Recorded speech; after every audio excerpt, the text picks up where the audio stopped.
Hello, my name is Tobias. This channel used to be called Van House Conversions. Some of you that are still subscribed are probably wondering, who's this guy and why is it not called Van House Conversions anymore? It's now called VHRK, which is a combination of Van House Conversions and Rusty Knuckle Co., which is another business I'm operating out of this same workshop, which is fabrication and basically making cool shit out of metal predominantly and 3D printing. So we use that to complement the vans and build more cool stuff for the vans. So I decided that I would like to do YouTube again. I've bought tripods, mounts, a new Ace Pro 2, this silly mic that every YouTuber seems to have because sound seemed to be a problem in my videos years ago. Hopefully now it's all spot on. If there's anyone that's got any tips how I could maybe change things on the settings on the camera, then by all means do. But this is basically me having another go at YouTube, slightly more in a professional manner and not just doing vans anymore. I want to do all aspects of what we do here. I work a huge amount of hours and I'm very proud of all the stuff that I've built over the last sort of 7 or 8 years since I've had this workshop. And for a while I was documenting a lot of that, which was van tours when we finished a van and some of the build process and stuff like that. But simply the nature of building a van, you can't film everything, otherwise it would take 3 times as long, as I'm sure people know, and other YouTubers have said it takes a lot of time to film and do things. So I'm trying to do what I can while still maintaining a good workflow.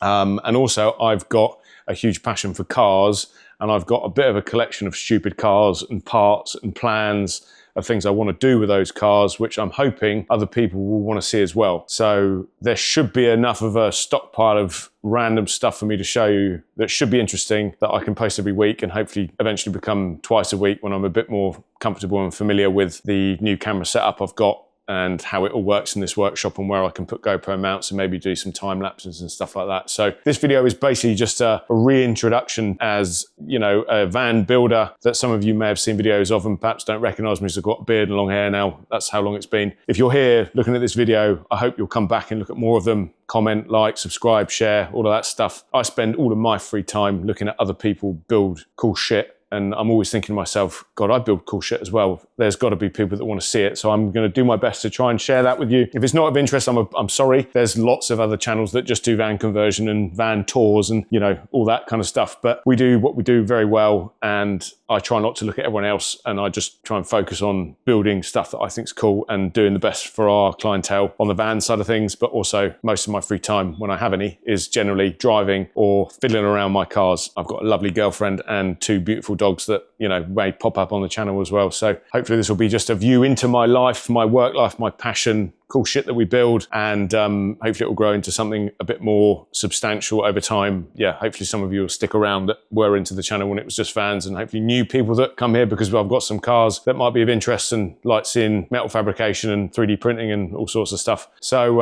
yeah, this video is going to be a van, see, I've got to stop doing that, van tour. It's going to be a workshop tour, and then I'm also going to show you one of my cars as well, just so you can sort of get a gist of where a lot of my passion lies when it comes to things with 4 wheels. So thanks for your time so far. Apologies if I'm rambling on a bit. I'm still getting back to grips with being in front of a camera. So here comes the workshop tour, and I will catch you in the next bit.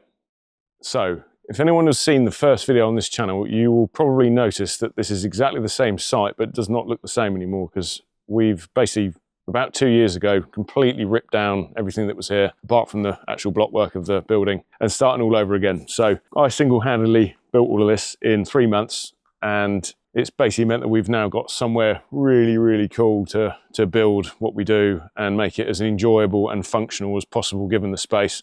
We've also got space up here, which used to be where our library bus was parked when we were living on site in it. Tut tut, we shouldn't have been doing that, but we were. And now we've got space for 2 long wheelbase vans, and we laid all this gravel to park them there. So anyway, we've got a lot of space now, which we didn't have before. And we don't have all of this site. These are the units people use, but they tend to not work here. They go out and work and come back and store tools and stuff. So we're actually the only ones here during the day, all day, which is wicked. So as you come in here, we've now got a new steel security door and this really nice Scarador roller shutter. Apologies, it's probably covered in sawdust and dirt, but it gets used, so that's why it's dirty. And then into the main area where the car is parked at the moment, and that's a 93 Honda Civic EG8, which I'll go into in a bit. So this is where we would have a long wheelbase van parked basically, and then when it's reversed in, you can still just about get a car on the car lift So when we rebuilt everything, all these walls weren't here. So this was all put up, the mezzanine was built, paint booth, all the outer walls. So the only thing that was still here was the block work. And then we built this mezzanine last year just to make a bit more use of the height we've got in this building, as it's all like a curved corrugated roof. So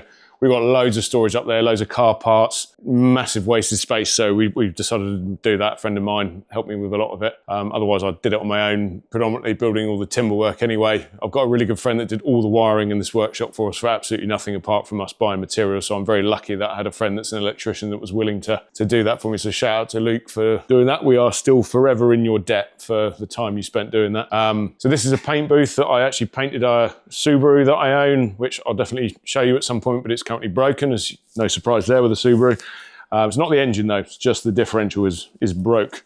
So I will be fixing that. So this paint booth is for cabinetry, but I have painted a whole car in it and all of the panels. So the plan is to paint the Honda in there. Again, we had to think about what went where, because obviously we need to be able to cut full lengths of timber and stuff like that while still having storage. So we bought loads of IKEA drawers instead of me making them, because it just doesn't make sense. We've kind of IKEA hacked all of these and put, you know, thicker ply bottoms in them so that they can actually handle some weight instead of the little paper thin bottoms that they come with, and then put a, you know, really long 5-meter worktop on here so we can get the miter saw and the blocks to kind of, you know, move about when we need to, because again, it needs to be moved to accommodate this wonderful Laguna cabinet saw that we've got that can rip up to 1300 millimeters. This was like a dream saw for me, which again, we had a 200 quid Evolution table saw for a long time. They always seemed to want to kick wood back at me. This has been an absolute dream. And then up the top, more hex lights, because we like those. And then up the top is more storage, which I won't bore you with, but another bench is up there and loads of, you know, organizers and tools. And then on the top of the paint booth, we've got loads of space up there to store sheet timber, because sheet timber has got to be kept flat in my eyes, otherwise it just bends and is useless. So we try and use that for any thinner sheets, because it's quite hard to keep 18mm sheets up there. Coming through here, we've got mainly an area for another bench to be set up when we're building a van, to be honest. And then obviously if that's not happening, it's where the cars, you know, get worked on, and we can do some more, you know, car and metal related stuff. This is again more storage, thank you IKEA. And more over here, loads of batteries. You'd never guess I was OCD the way this is all laid out, but again, a neat workshop is a productive, nice workshop in my eyes. So yeah, we've got a pretty wicked subwoofer in here, and we've got some PA speakers here, another one around the side, so it's nice to have some music on. And then we've got, thank you Top Dead Center. This is what I saw on their channel, really good value toolbox. Never had a proper toolbox. It's not a fortune, but it does what it needs to do. Nice matching blue press, proper press, not one with a bottle jack squidged in it. This is a proper press, and a nice big air compressor, because I was packed up on me on Christmas Day when I was trying to finish off something, and it broke. So we got a new compressor. And then this is more, well, it's a toy, but it's not a toy. It's been a glorified pillar drill up until recently, to be honest, but I actually used it to do some milling the other day, and I milled off a few millimeters off an engine mount on that Honda to make the drive shaft clear the subframe, which had been happening, been popping metal clips off the drive shaft gator for ages. So this actually solved that problem. It's now fixed. So that car had its MOT and it didn't have grease all over it, which it was doing before. So we got this from a school up in London. It was all untested in a classroom, and I paid far too little for it, thinking it was 3-phase and that no way would I get it for this. No one else bid. I got it for £800. They're about 4 grand new, and yeah, I love it. I feel like I'm doing actual proper, you know, I'm a machinist temporarily whilst I'm using it, in my head anyway. So yeah, in here is the kind of fabrication room. These are all on dolly wheels, so these can move around. So we've got a drum sander and a bandsaw, that's wood related, and then we've got a JD squared tube bender. So the plan for this was that I could make a roof rack for a van when we eventually hopefully do one to sell under the Van House Conversions brand. This could also, you know, make a roll cage or whatever. It's got different dies that go in it, and you could make, you know, a really substantial roll cage with it. So yeah, check those out on YouTube, on other people's videos. You can see what they can do. And then we've got this huge welding table, which is great for making bed frames for the vans that we do. I do TIG welding and MIG welding on here. And then we invested a load of money in this plasma table here. So this is the fault of Grind Hard Plumbing Co. and me watching them using an arc droid and thinking, God, I need one of those. So I looked at one of those and then got lured into buying an enormous actual plasma table, which is probably overkill, to be honest, because we don't normally cut anything that big on it. But you know, when I need to cut something big on it, it will be here, and it can earn us some money as well. And it's super cool being able to use Fusion 360 or Fusion now.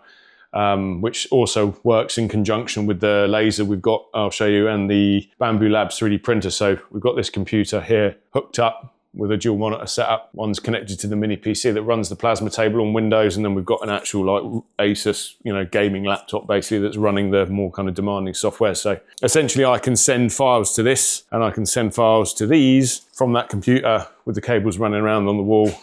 So this is a Bamboo Labs H2S, which we use loads. So I've gone through, God, I must have gone through like 30 kilos of filament, I think, since we got this, just prototyping and learning how to use it. And then this is a Creality Falcon 2 40-watt laser. So this can literally cut through plywood or engrave on wood, and it can engrave on metal, but we usually use it for making like small intricate things. So this was a piece for one of the vans on the Van House Conversions website. So if you can spot where that is on Honeycomb, that's the most recent van we finished. It's on that van somewhere.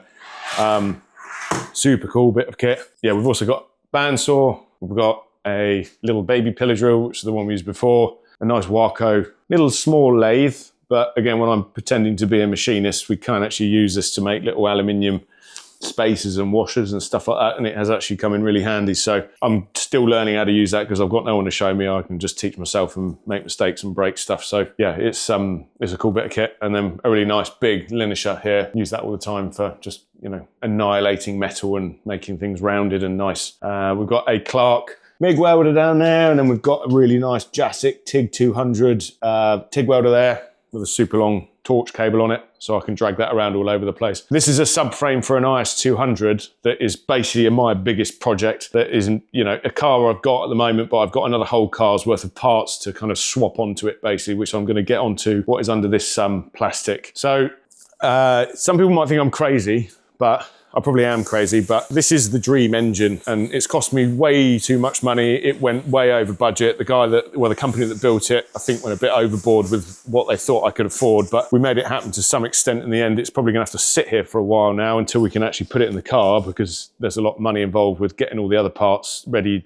There's no turbo on it, for example. But to anyone that's in the know, this is a 2JZ GE from an IS-300, so it's got a VVTi head on it, hence that it's only got one adjustable pulley in the VVTi. Fully forged, top to bottom, brand new engine basically, and it should be 800 to 900 horsepower capable. I don't know what that feels like. The Subaru I've got is 400 horsepower, and the Civic behind me is a high revving 250 horsepower, so this is probably going to scare the living daylights out of me when it's done, but you only live once. I'm not getting any younger. If I don't do it, I'll never do it. My girlfriend said the same. I thought about selling it when I got it back because it's so expensive, and I'm not going to tell you how much it costs to build this engine, but anyone that knows about these engines, it's it's well into the 5-figure range to just build this tool block. So, it's a tool block. Sorry, short block I think is certain things not on it, but yeah. So this is the full engine basically. It just needs an inlet manifold, a nice big exhaust manifold, and a big turbo sitting on it, and all of the wiring gubbins and all this, that and the other. And to be honest, I've got everything else involved to put it in the car. So yeah, stay tuned. This is something I really wanted to document, building this car, because I'm hoping by documenting it, it might make it slightly less of a stupid money pit, and hopefully it'll earn itself some keep by me documenting me building it. So the plan is to start fitting all of the kind of suspension and underbody stuff on that car, so it's still a running car, but all adjustable arms and all the cool stuff on it. The subframe that's in here, I need to do some welding on it, and plan is that will be reinforced and ready to be powder coated, as all the other parts were already done. So yeah, get all that done, and then this will probably get mocked up in the car, and the car will come off the road and be a big paperweight. But then we can start thinking about plumbing and getting it to actually start, and then onto a dyno to run it in, and hopefully make some serious power. As I'm sure anyone that knows what this engine is, I should be expecting realistically 700 to 800 horsepower on its top mat basically. So anyway, right, so to wrap the video up, I thought it'd be quite fun just to show you this.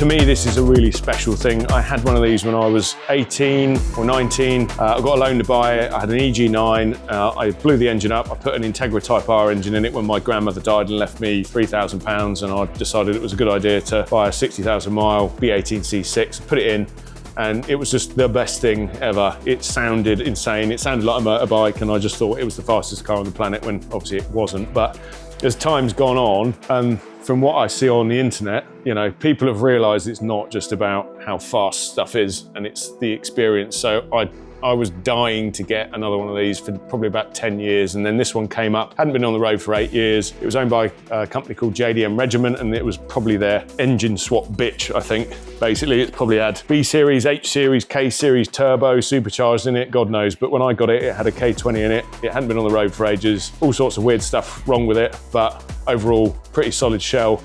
Compression tested the engine with the guy that I bought it from, and you know, it's been solid ever since, and I'm not gentle with it. The engine is standard still, but I've replaced everything on the underside of this car, so everything's suspension related. Everything on the front is all adjustable arms, spoon brakes.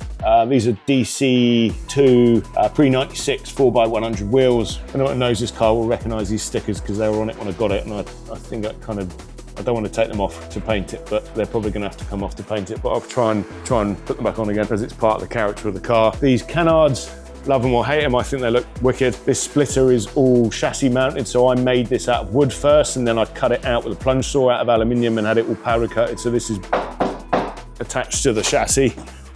It's not attached to the bumper at all. Paintwork on it is crap, but it's not a rusty car. A couple of little bits here and there, but it's 25 shades of white, but when it's clean like this, it looks the business. And I'll show you the engine. It's totally stripped out inside, which to be honest, all Civic EG should be. I've got 3 4-door cars and they'll all have no rear seats in them, so that's just how my brain works. But in here, we've just got nothing, basically. I'd like to put a really substantial rear strut brace in that I'll make, so it's not just a cheap off-the-shelf one. I want to put something really chunky in and then build a bit of a club sport rear cage, a bit like a GT3 RS style, so it doesn't come into the front of the cab, but will give me some protection if I ever were to have an off in it and crash it. Hopefully never. It's got a JBL little speaker system I put in because I didn't want a head unit because it's got gauges in the front, as the way that the engine swap works is I don't have a coolant gauge on the tack, so I had to put some other gauges in. So that's all Bluetooth, basically like on a boat. So it just connects to your phone.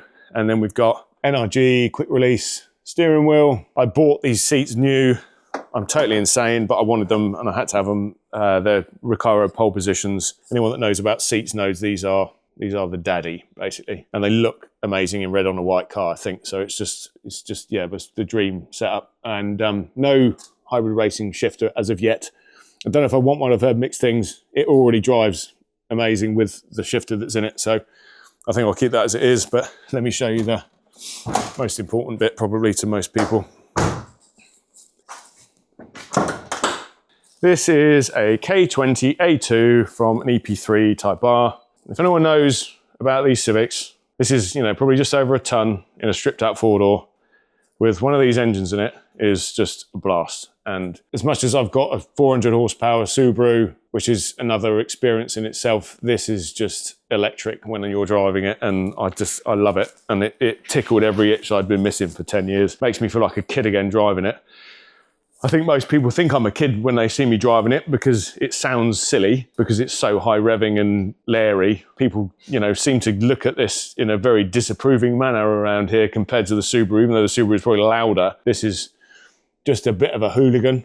I call it a street fighter Civic because it's a bit rough around the edges, but it's got all the right parts and it's just a leery, angry little car. And I just think the 4-door saloon is the business. So yeah, hopefully you can see where, aside from the vans, my energy and passion goes into this sort of stuff. So again, I want to make my own cage for it. I want to make my own rear subframe for it. Yeah, I'd like to share some stuff about the Subaru and the IS200 build as well, but this is also one of my prized possessions that I hopefully will be never parting with. And yeah, it's just awesome. Right. Thanks guys for watching this video. Hopefully it makes a bit more sense now you've seen the workshop and the car and kind of heard my introduction to what I'm planning on doing, hopefully. So yeah, tune in next week. I'm going to try and post a video every Tuesday is the plan. I'm hoping to do a bit of a tour of our library bus, our Mercedes Vario library bus that I did loads of videos on building throughout COVID. So if you're interested in that, by all means, have a look through on the previous videos on the channel when it was called Van House Conversions, and you can see the whole process I went through building that. And we lived in that for about 3 years on site. It's now been ripped out with the intention of us redoing it and using it as a bit of a holiday vehicle. We've got 2 enormous Mastiffs, which I will share with you on the channel as well. They're baubles, so South African Mastiffs, and it's very hard to put them in a kennel. So having that will hopefully mean we can go abroad with them to some countries, because they're not allowed in certain countries. So there we are, we'll see what happens. Otherwise it will be English countryside summer holidays parked in a field. But yeah, the intention is to redo that. We are gonna put it up for sale at a price I think is fair and test the waters and see if it will sell. So if you see it for sale and you see a video of it and you think I'm crazy, it is up for sale because I want to see if someone will give me what I think is worth for it, because realistically we aren't gonna have time, given what customer work we've got and things on cars I want to do, to be doing that. It's not a must do sort of thing. So if I get offered the right money for it and someone wants to, give it the love it needs to and redo it over this summer and can use it for years to come, I'll sell it for the right money. So yeah, by all means, contact me through the Van House Conversions website on the contact page if you do want to speak to me on the phone about it. Our contact sales number is on there. Otherwise, thank you for tuning in. Hopefully, again, this makes sense that why I've rebranded everything, but I wanted to find my passion doing this a bit more and get comfortable in front of the camera again and do it a bit better than I did last time with proper mics and some other mounts and stuff like that. So lots of love to you all. Thank you for watching. Hopefully I'll see you in the next one. Please like, subscribe and share if there's anyone you think that is mad enough to want to watch this sort of thing, and I will do my best to bring you some cool stuff.